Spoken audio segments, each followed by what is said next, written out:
하나님은 우리에게 가장 좋은 것을 주십니다. 제목이 좀 긴데요. 우리 같이 한번 이 제목을 같이 한번 따라 선포해 보도록 하겠습니다. 시작. 하나님은 우리에게 가장 좋은 것을 주십니다. 여러분들 믿으십니까? 아멘. 네, 그렇습니다. 우리가 방금 선포한 대로 하나님께서는 언제나 우리에게 가장 좋은 것을 주시는 분이십니다. 오늘 이 사무엘상 31장의 말씀을 가지고 하나님 우리에게 가장 좋은 것을 주신다는 것이 무엇인지 한번 같이 생각해보는 그런 시간이 됐으면 좋겠습니다. 2007년도 벌써 이제 10년이 넘었네요.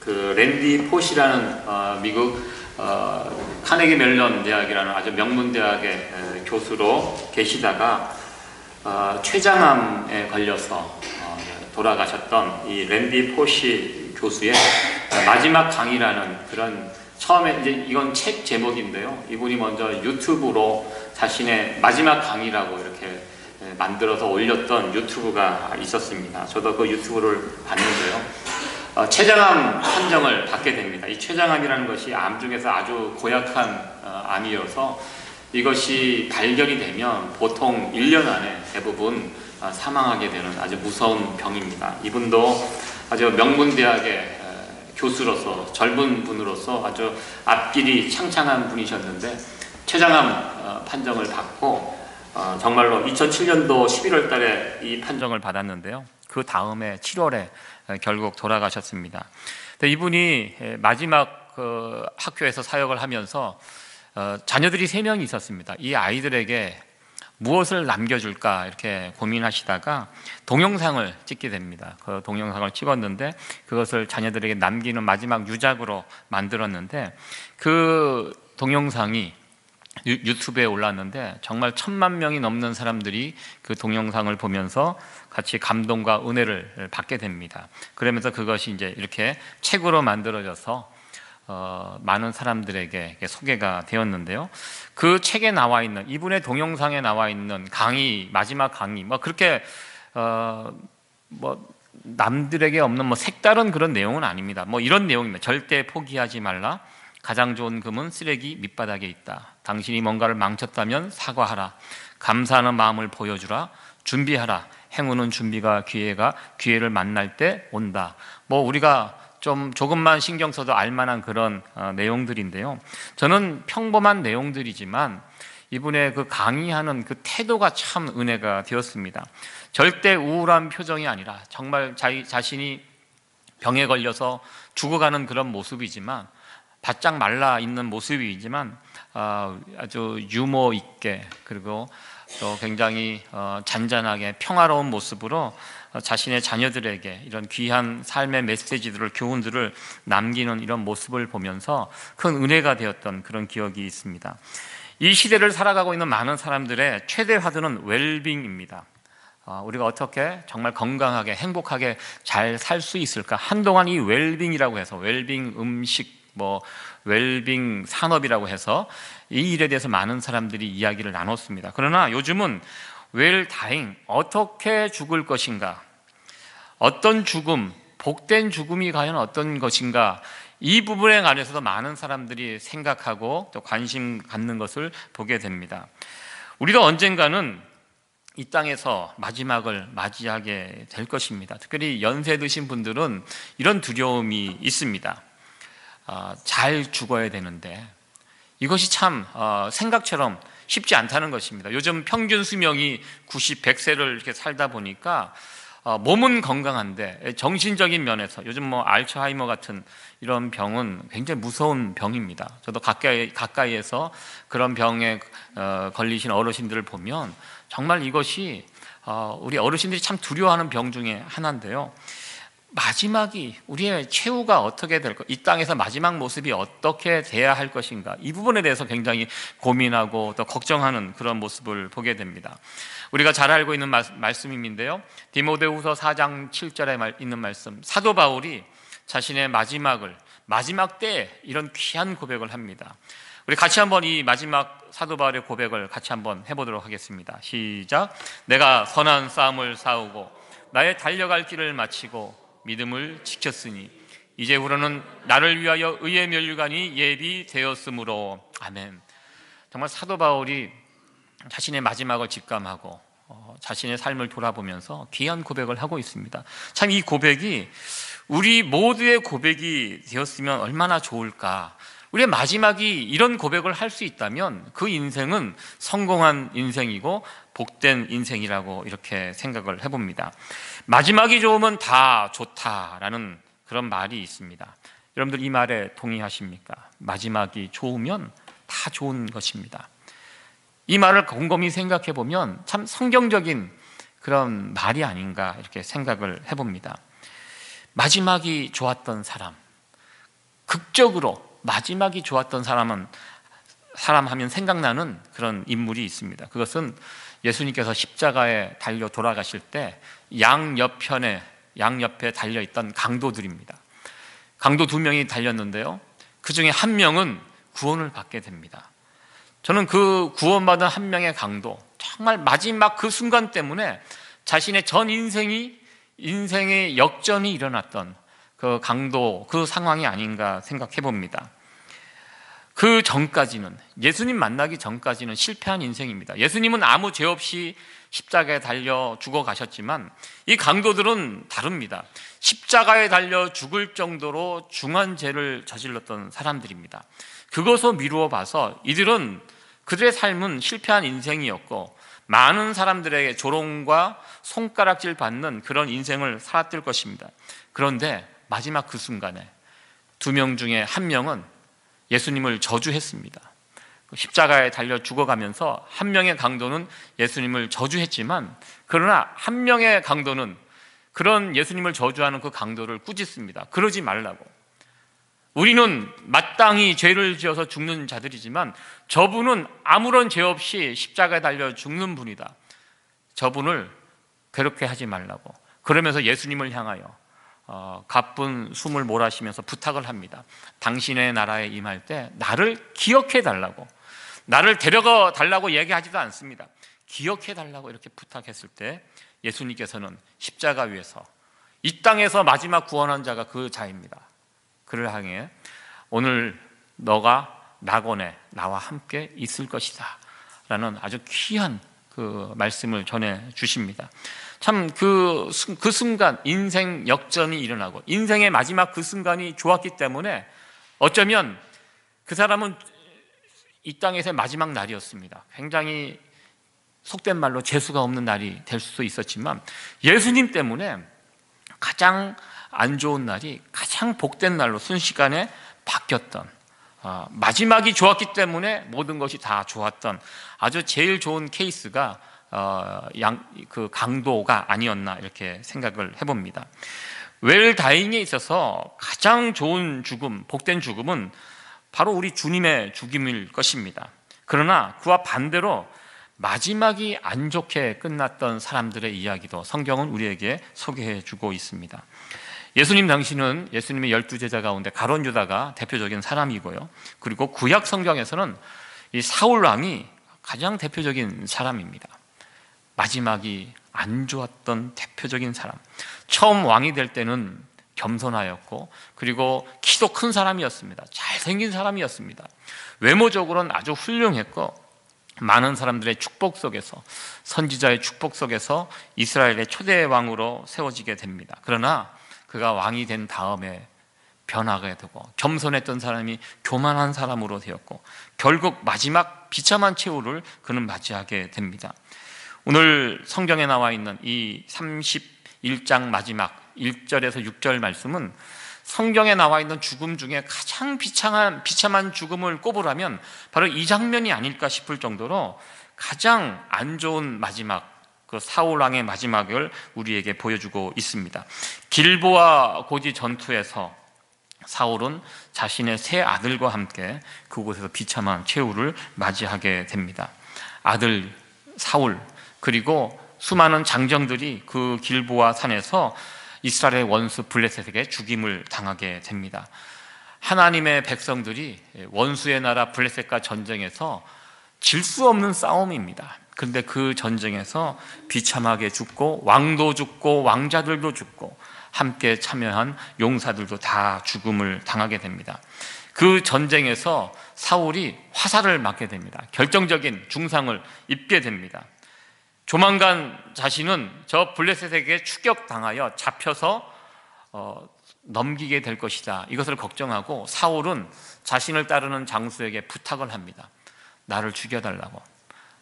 내가 잡혀서 저 원수 할례 받지 않는 저들 손에 잡혀갖고 이런저런 모욕을 당하느니 너의 손에 죽는 것이 차라리 낫다, 나를 죽여달라, 이 부탁을 했을 때 그 장수가 사울의 부탁을 들어주지 못합니다. 내가 어찌 감히 하나님의 기름 부음 받은 종을 죽일 수 있겠습니까? 주저주저 할 때 사울이 상황이 급박하게 돌아가는 것을 보고 자신의 칼에 그냥 꼬꾸라집니다. 자결을 합니다. 그렇게 자결을 하고 옆에 있던 장수도 같이 자결을 하는 이런 정말 끔찍한 장면을 우리에게 보여주고 있습니다. 그렇게 사울이 죽고 난 다음에 이 블레셋이 쳐들어온 다음에 사울을 발견합니다. 그렇게 자결한 사울을 보고 그를 고이 땅에 묻어주는 것이 아니라 목을 뱁니다. 목을 베고 그 몸통에 있는 그 갑옷을 벗기고 그 시체를 성벽에 달아놓고 사람들에게 저주와 조롱거리가 되도록 그렇게 만듭니다. 이스라엘의 왕이 그런 비참한 몰골로 나락으로 떨어진 그 모습을 보게 됩니다. 우리는 사울의 그 생애를 통해서 우리가 하나님 앞에 어떻게 살아야 할 것인가, 아름답게 시작한 그 사울이 그 마지막이 그렇게 비참하게 끝난 그 모습을 우리를 보면서 이 모습 속에서 몇 가지 교훈을 같이 찾아보려고 합니다. 첫 번째, 우리가 이 본문을 통해서 살펴볼 수 있는 장면은 사울은 그 죽는 그 순간까지도 회개하지 않았다는 그런 점입니다. 하나님께서요, 사울을 죽이실 때 단번에 죽일 수도 있습니다. 단칼에 끝낼 수도 있었습니다. 그런데요, 화살을 맞고 이제 결정적인 화살을 맞았는데 바로 죽지 않고 이렇게 살아남아 있었습니다. 돌이켜보면 이 또한 하나님의 은혜라고 저는 생각합니다. 그 순간, 그 마지막 순간 사울은 어떻게 해야 합니까? 하나님께 회개하면 됩니다. 하나님 잘못했습니다. 돌이켜보니 제가 정말 하나님 앞에 많은 죄를 졌습니다. 저는 이렇게 비록 죽지만 하나님 저를 용서해 주세요. 이렇게 마지막 순간에라도 하나님께 돌이키고 회개했더라면 사울의 마지막이 그렇게 끔찍하게 되지는 않았을 것입니다. 사울은 그 마지막 순간에도 왕으로서의 체면만 생각하고 있습니다. 내가 잡혀서 능욕을 당하느니 그냥 스스로 목숨을 끊겠다. 어쩌면 용사다운 그런 당당한 모습이지만 그 순간에 사울이 제일 먼저 해야 될 것은 하나님 앞에 회개하는 모습이 아니었나, 이렇게 생각해 봅니다. 우리 하나님은요, 아무리 죄를 짓고 불순종하고 살아가도 마지막 순간에 돌이키면 그 돌이키는 인생을 받아주시는 분임을 우리는 기억해야 합니다. 세상 사람들은 용서할 수 없는, 도저히 받아줄 수 없는 그런 죄가 있습니다. 세상은 그런 것들을 심판합니다. 그러나 하나님 앞에는요, 용서받지 못할 죄는 없습니다. 마지막 그 순간에도 내가 돌이키고 하나님의 이름을 부르고 우리 주님의 이름을 부르고 나가면 우리 하나님은 용서해 주십니다. 받아주십니다.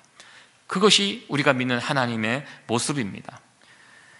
죽음은 다 두렵고 슬픈 일이지만, 그래서 갑자기 이렇게 어느 날 느닷없이 생을 마감하시는 분들보다는 시한부 선고를 받고 살아가시는 분들에게는 나름대로 죽음을 준비하는 시간들이 주어지는 거, 또 나름대로 이것도 귀한, 굉장히 의미가 있는 모습이 아닌가 생각해 봅니다. 저도 교회를 섬기면서 하나님의 자녀들 또한 일반적인 이런 병들에 걸려서 또 시한부 삶을 살다가 주님 곁으로 가는 경우를 많이 봤습니다.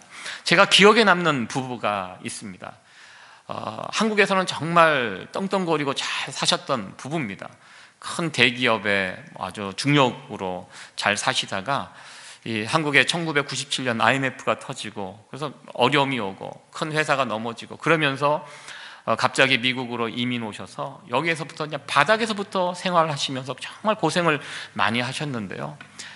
그때 이제 50대 중반을 넘어가는 그 여자 집사님이 암 선고를 받으셨습니다. 그래서 백방으로 고쳐보려고 애를 많이 썼지만 결국 그 병이 깊어지고, 그리고 마지막 이제 시한부 선고를 받게 됩니다. 뭐 3개월 남았다, 6개월 남았다. 그러면서 이제 투병 생활을 하는데요. 그때 마지막 순간에 남편분이 다니는 직장을 그만두고 아내 병수발을 들기 위해서 같이 이제 생활을 하셨습니다. 그러면서 6개월, 3개월, 결국 그분이 주님 곁으로 이제 마지막에 떠나시고, 그리고 교회에서 장례 예배를 이렇게 치르고, 그리고 나중에 한두 달 지난 다음에 그 남자 집사님하고 같이 이제 식사를 하면서 같이 위로를 한 적이 있습니다. 그때 그 남자 집사님이 그런 이야기를 하시더라고요. 한국에서도 그렇고 미국에서도 그렇고 정말 정신없이 바빴대요.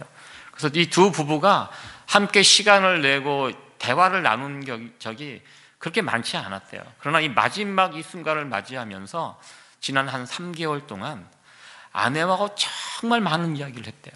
깊은 이야기. 예전부터 지금까지 지내오면서 정말 그 지나온 과거를 생각하면서 나름대로 정리하면서 서로 이야기를 나누고, 더 그 기간에 그 아내와 남편으로서 사랑이 더욱더 깊어지고 그랬던 시간을 보낼 수 있게 되어서 돌이켜보니 이것도 하나님의 은혜였다는 것을 기억하고 하나님 앞에 감사를 드리신다고. 그래서 참 전 그 남편분, 그 남자 집사님이 참 멋있는 인생을 사셨거든요. 그래서 지금도 그런지 모르겠어요. 매일 일주일마다 그 아내 묘소에 가서 평소에 그분이 꽃을 좋아하셨어요. 꽃을 늘 일주일에 한 번씩 갈아주고, 그리고 거기에서 가끔 제가 묘지에 가면 그분을 봬요. 그럼 일하고 끝나는 길에 그 묘지에서 자기 아내 그 묘지를 정성껏 비석에 먼지 묻었으면 닦고 꽃을 갈아놓고, 그렇게 참 멋지게 사시는 그 집사님의 모습이 기억에 남습니다. 오늘 본문 속에 사울 왕이 이제 죽어가면서 무엇을 해야 했습니까? 하나님 앞에 나가 회개를 했어야 하는데, 그 마지막 귀한 그 시간, 어쩌면 하나님께서 주신 그 시간인데 회개하지 않고 그냥 자신의 왕으로서의 채통만 생각하고 그런 것에 그 시간을 허비했던 사울의 어리석은 모습을 보게 됩니다. 그가 마지막 그 순간에 하나님께 나가서 회개했더라면 얼마나 좋았을까, 그런 아쉬움을 보면서 사울의 마지막 모습을 보게 됩니다. 두 번째로 이 사울의 죽음을 통해서 우리가 배울 수 있는 교훈은 지도자 한 사람의 참 책임이 크다는 것, 그것을 볼 수 있습니다. 왕이 하나 바로 서지 못하니까요, 온 나라가 고통을 당합니다. 아들들도 죽고 함께 전쟁에 참여한 장수들도 다 죽습니다. 장수뿐입니까? 백성들도 블레셋에게 얼마나 큰 고통을 당하게 됩니까? 사울이 제대로 서 있었더라면, 지도자로서 제대로 그 자리에 서 있었더라면 아들도 죽지 않고 자신을 따르는 장수들도 백성들도 평안함을 누릴 수 있었는데, 그 사울이 제대로 서 있지 못함으로 온 나라에 큰 고통과 슬픔이 임하는 모습을 보게 됩니다. 지도자의 책임이 참 크구나라는 것을 보게 됩니다. 저 또한 이 교회를 섬기면서 목사로서 이 참 책임감에 대해서 생각을 해보게 됩니다. 제가 잘 서 있어야 된다. 만약에 제가 엉뚱한 모습으로 살아간다면 이 교회에 속한 성도들이 삶이 고달파지고 영적으로 흐려지고 많은 고생을 하신다, 이 생각을 하면서 목회자에 대한 책임을 다시 한번 생각해 보게 됩니다. 교회는 목회자가 참 책임이 크구나, 이것을 생각하게 됩니다.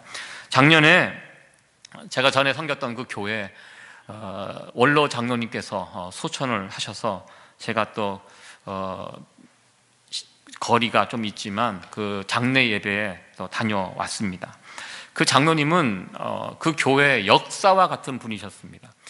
그 교회가 이제 다 흩어지고 교회 문을 닫아야 되는 그 상황 가운데 그 장로님이 지금의 그 목사님을 만났습니다. 그래서 그 목사님이 다른 큰 교회 부교육자로 가기로 결정이 된 상황인데, 이 장로님이 이 교회를 내 손으로 닫을 수 없다, 이 생각으로 교회 짐들을 가지고 그 목사님 집에 찾아와서 그냥 짐을 풀어버렸어요. 못 가신다고. 그러니까 그 목사님이 또 마음이 약하셔갖고 그냥 거기 남게 됩니다. 그래서 그렇게 해서 이 한 가정을 중심으로 교회가 시작이 됐습니다. 그때가 60대 초반 정도, 연세가 60대 정도 됐습니다. 그 교회를 그렇게 시작하면서 많은 고생을 하셨죠. 그런데 30년 정도 지나고 나서 그분이 돌아가실 때 그 교회가 큰 교회가 됐습니다. 부흥하는 교회, 주변에서 알아주는 참 좋은 교회로 아름답게 세워졌습니다. 그래서 그분이 이제 마지막 소천하시고 고별 예배를 드리는데 그 교회에 사람들이 가득 찼어요. 그동안 이 교회를 거쳐갔던 사람들이 다 왔어요. 그 장로님을 기리면서 장로님 때문에 이 교회가 이렇게 성장하고 또 목사님 때문에 또 이 교회가 그렇게 성장하고 서로 참 필요한 분들이 아니었는가. 그 장로님에게는 이 목사님이 필요했었고 이 목사님에는 이 장로님이 필요했었고 그러면서 그분의 인생을 돌이켜 생각하면서 참 복된 인생을 사셨구나. 또 좋은 목사님 만나갖고 이 장로님이 정말 많은 사람들의 사랑과 존경받는 장로님으로 그 믿음의 가문으로 이렇게 세워진 모습을 보면서 이 교회의 리더가 얼마나 중요한지 그 장례식을 참석하면서 다시 한번 경험할 수 있었습니다. 목회자들이 어떻게 하느냐에 따라서 좋은 교인이 될 수 있고 또 나쁜 교인이 될 수 있다고 이렇게 생각을 해봅니다. 저도 이렇게 여러 교회를 한국에서부터 섬겨왔지만 성도님들은 다 비슷비슷해요. 다 비슷비슷한데 그 교회 목회자가 누구냐에 따라서 좋은 성도가 되고 나쁜 성도가 되더라고요. 제 말에 동의하십니까? 저는 상관없다. 나는 무조건 제가 알아서 할 테니까 목사님 알아서 하십시오. 아니더라고요. 제가 보면 그 교회는요, 그 목회자에 따라서 좋은 교회가 되고 또 이상한 교회가 되고 그렇더라고요. 좋은 가장, 좋은 부모 밑에서 행복한 자녀들이 자라나게 됩니다. 좋은 지도자 밑에서 행복한 백성들이 만들어집니다. 이 사울이라는 불행한 왕, 나쁜 왕 때문에 너무나 많은 사람들이 죽음을 당하고 나라 전체가 큰 불행에 빠지게 되었습니다. 우리는 그래서 우리 지도자들을 위해서 기도해야 합니다. 교회 지도자들을 위해서 기도하고 나라를 다스리는 지도자들을 위해서 기도해야 합니다. 가정을 위해서 아내와 자녀들이 그 가정을 위해서 아빠를 위해서 남편을 위해서 기도해야 되고요. 교회에서는 이 교회 지도자들을 위해서 여러분들이 기도해 주셔야 합니다. 그리고 우리가 살고 있는 이 미국 땅을 위해서 우리의 조국 대한민국의 그 지도자들을 위해서 그 책임을 잘 다할 수 있도록 지혜롭게 잘 사용할 수 있도록 그 일들을 위해서 기도하셔야 합니다. 굉장히 리더는 중요한 자리입니다. 그 책임을 다하지 못했을 때 그 백성들이 그 공동체에 속한 사람들이 고통을 당하기 때문에 그들이 잘 리더십을 발휘하고 바르게 설 수 있도록 계속해서 기도해야 하고요. 여러분들 그 일들을 위해서 책임감을 가지고 기도할 수 있는 여러분 될 수 있기를 간절히 소원합니다. 세 번째로 살펴볼 문제는요, 하나님은 왜 사울을 이스라엘의 초대왕으로 주셨는가? 아주 근본적인 질문을 한번 해보게 됩니다. 왜 이런 사울이라는 엉터리 같은 왕을 이스라엘에게 주셨을까? 온 인류의 고통의 근원이 시작된 이 아담의 이야기 잘 아실 것입니다. 아담을 변호하는 사람들이 있습니다. 왜 아담에게 선악과 생명나무를 줘서 그것 때문에 시험에 빠지도록 그렇게 했는가? 하나님이 원인 제공자라는 것입니다. 하나님 아담을 창조하면서 아담이 그거 손 댈 거라는 거 몰랐을까? 왜 하나님께서 쓸데없는 것을 만들어 갖고 아담을 시험에 빠지게 하고, 만약에 아담이 그것을 손을 안 댔더라면 아담의 자녀들 가운데 틀림없이 손댈 사람이 있을 텐데 왜 굳이 그것을 만들어 갖고 아담을 힘들게 하고 시험에 빠지게 하고 죄에 빠지게 하고, 그래서 결국 이런 고통들을, 결국 그 책임은 하나님에게 있다라고 이렇게 이야기하는 그런 사람들이 있습니다. 사울도 비슷한 논리로 이야기합니다. 사울이 무엇을 잘못했냐라는 것입니다. 사울, 다음에 다윗입니다. 하나님은 어차피 다윗을 사랑하시고 다윗을 세울 것인다. 그래서 사울을 피치 못한 어떤 말도 안 되는 그런 이유를 가지고 축출하시고 괴롭히시고 시험하시고 결국 이 모든 배후에 하나님이 있다, 이렇게 이야기하는 사람들이 있습니다. 사실 이스라엘이 하나님께 나가서 왕을 요구했던 그 모습은 선한 모습은 아닙니다. 이스라엘에게 왕은 하나님 한 분이면 족합니다. 그런데 이스라엘 백성들이 만족하지 못하고 우리들도 주변 나라들처럼 왕을 세워달라고 하나님께 요구합니다. 그렇게 해서 세워진 사람이 사울입니다. 그러니까 하나님께서 처음 왕을 주실 때 하나님 마음이 불편하시는 거예요. 그래서 그래? 왕이 필요하다고? 그래, 너네들 한번 고생 한번 해봐라. 그러면서 좀 못된 왕 사울을 주시고 그 다음에 다윗이라는 성군을 주시는, 다윗을 세우기 위한 과정 가운데 사울이 세워졌는가, 이렇게 상상을 해볼 수 있게 됩니다. 다윗을 더 부각시키기 위해서 악한 왕 사울을 이렇게 세워주셨다.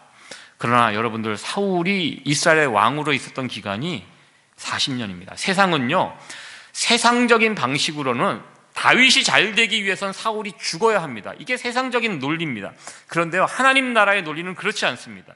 하나님 나라는요, 사울도 잘 되고 다윗도 잘 될 수 있습니다. 하나님 나라는 이것이 충분히 가능합니다.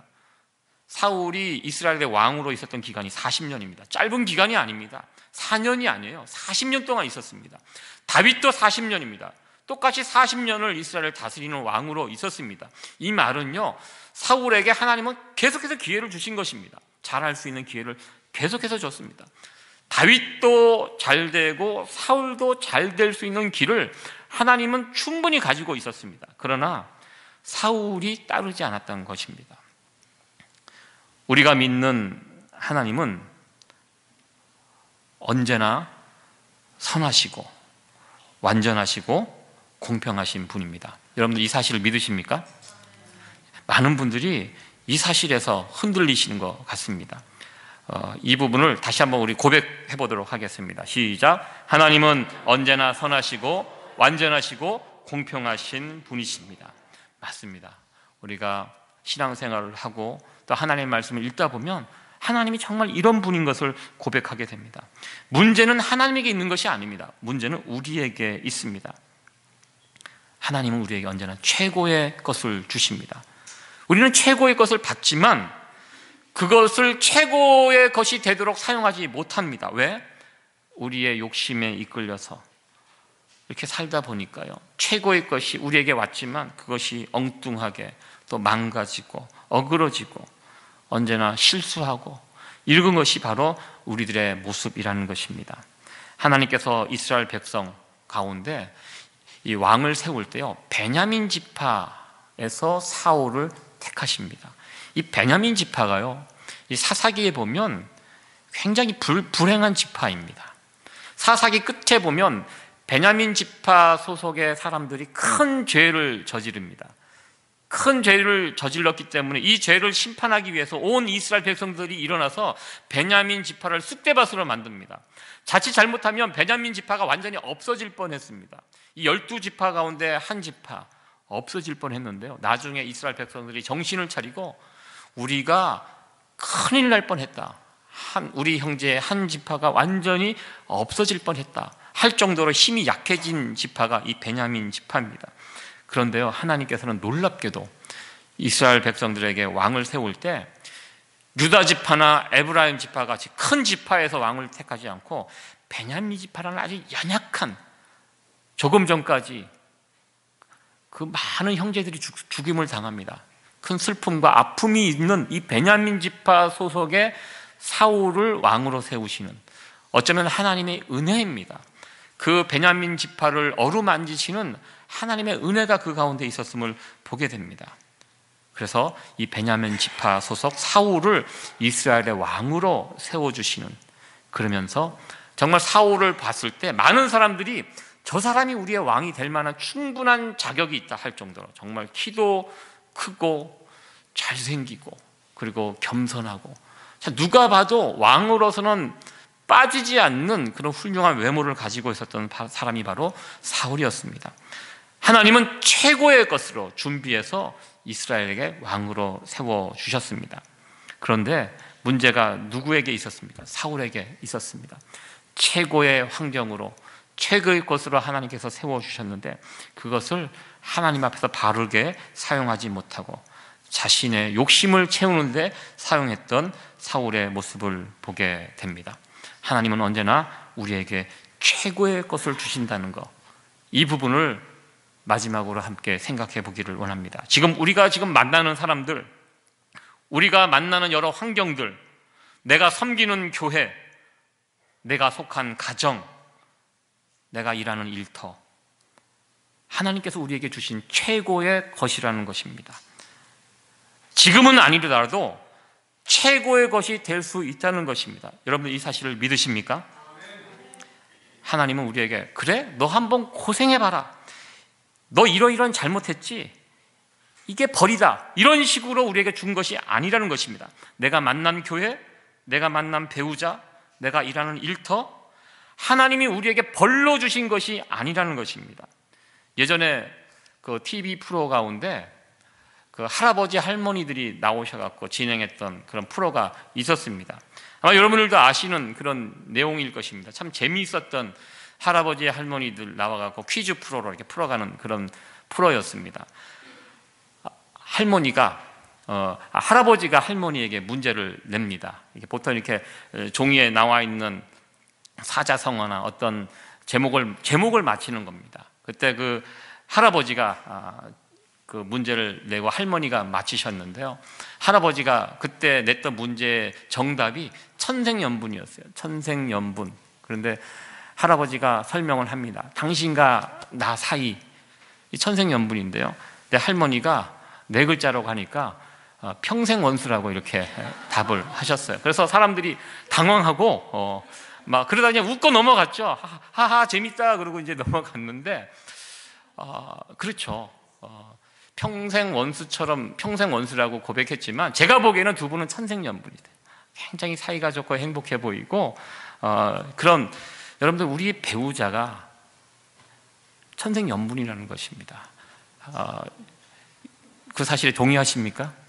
저도 이제 결혼 생활을 20년을 넘어가면서 결혼이라는 것이 참 쉽지 않습니다. 사람은요 다 어둠과 밝은 면이 있어요. 어두운 면이 있고 밝은 면이 있고 결혼하기 전에는 그 사람의 밝은 면만 보입니다. 그래서 결혼을 하게 되죠. 그러나 결혼하고 보니까 어두운 면이 있어요. 처음에는 그것 때문에 당황합니다. 그런데 좀 시간이 지나니까 어떤 깨달음이 생기냐면 하나님께서 왜 이 배우자를 만나게 했을까? 이 사람이 가지고 있는 약점, 어두운 면, 그 부분을 나로서 채우고 해결하라고 하나님께서 만나게 해주셨다는 이게 득도의 경지죠. 이게 득도의 경지입니다. 그것을 제가 한 10년, 15년 넘어가면서부터 제가 깨닫게 되었습니다. 그전에는 그것 때문에 참 힘들었는데요. 상대방의 약점이 사람이 다 부부가 보면요. 다 남편과 아내가 극과 극인 사람들이 많이 만나더라고요.